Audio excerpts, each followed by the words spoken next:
on the floor, which I can't see. I mean, that's the truth of it now. I'm not wearing this to be cool, you know. And also, the lights. I gotta tell you a little story. Well, that's what the bloody thing's called, songs and stories, isn't it? And I'm not making them up.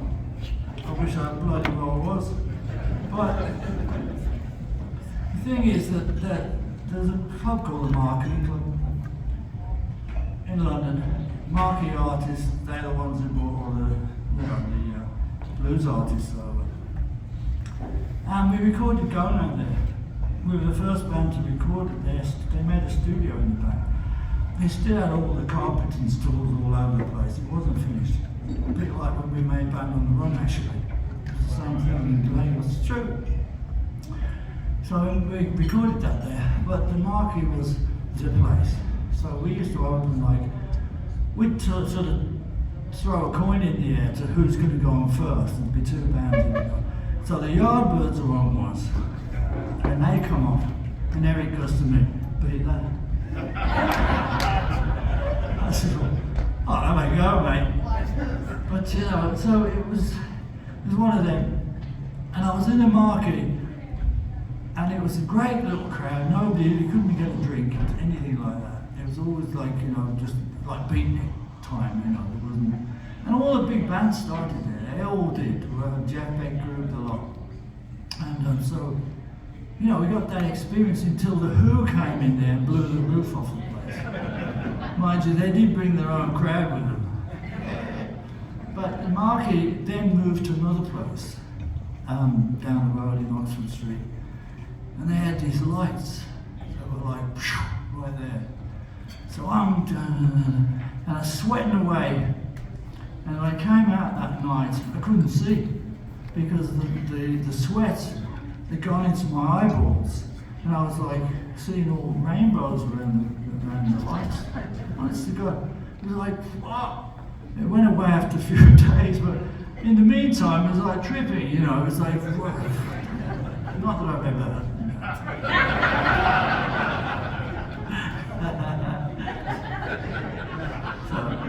Got any? Have you got any? No way, man. I think twice, mate. 3 times. Anyway, so I burnt my eyeballs. So I was like, stop that, I'm going to put some bloody glasses on everywhere I go from now on. Dark glasses, thank you.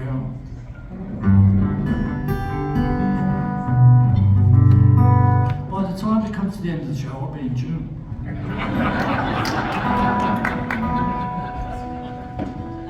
I got one of them tuners on here, but I'm bloody well damned if I'm going to look at it.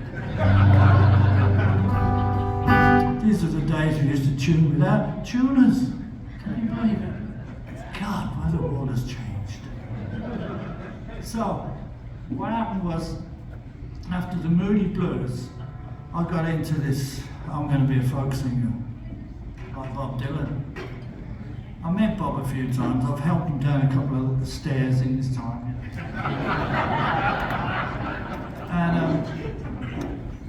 And so anyway, I know you should want worry, even you don't know by now. You should want worry, he'll never do somehow. When the rooster crows at the break of dawn, I don't know why I'm doing this. At that the window I'll be gone. That's enough of that.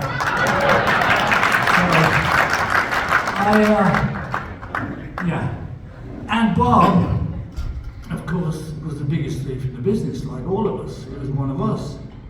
He used to see other people loved their music and did his own thing, which we loved, And that was it. So he became the songwriter. When he started writing his own stuff, he represented America and the world.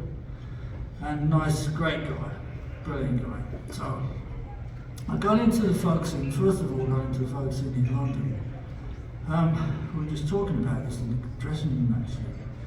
And I met this guy called Davy Graham. And Davy Graham was well, he's like the hero of that scene. There was Bert Jansch, there was John Renborn, there was a few of them.